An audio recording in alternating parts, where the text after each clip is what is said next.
Welcome to the Herb Hunter.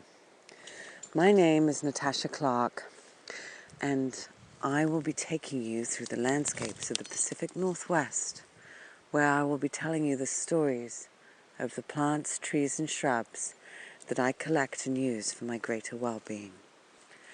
Today I am on the hunt for one of our most well-known medicinals in the Pacific Northwest. I am looking for Cascara. I'm being quite challenged. It looks almost exactly like an alder. So I'm craning my neck skyward, and unless it's a very young tree, this is usually a great indication of an alder, is that it'll have at least one or two little fruits floating around on the upper branches, and Cascara doesn't have any of those. And then the second thing I'll look for is the shape of the leaf buds. They're quite particular on a Cascara tree. One of the best ways to identify Cascara is, of course, by its taste. And I have already tasted quite a few young alders that don't have any fruits on them. And even though they're bitter in that sort of plant is bitter way, it is nothing like the bitterness of Cascara. As soon as I put it into my mouth, it's just floods my whole mouth with this intense bitterness. And immediately I get this massive rush of saliva.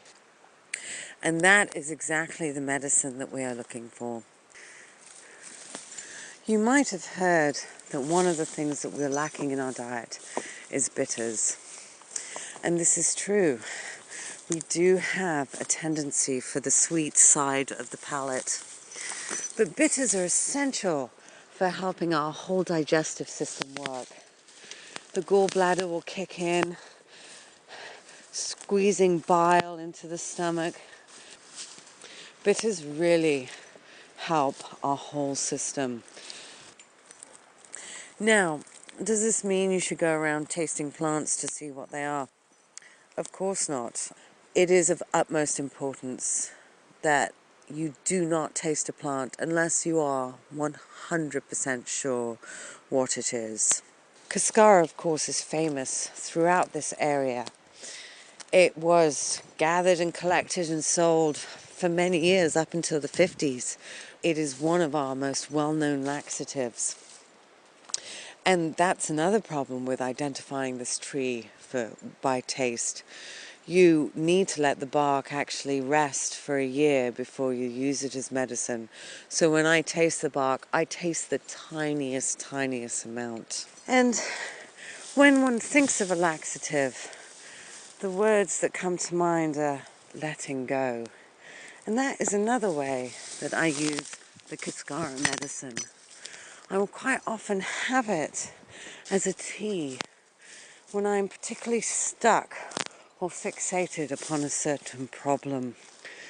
I will just take a minute, relax, and understand that maybe I need to let go. So I'm going to set to work with my knife, and I'm going to say thank you to the Cascara tree for being so giving and generous, and for having managed to brave the storm and still keep on growing and blessing the Pacific Northwest despite massive overharvesting that it had to endure. If you would like to find out more, you can go to my website at theherbhunter.com.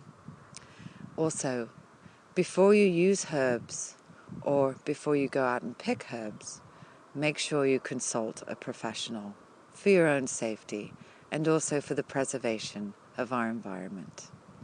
Thank you.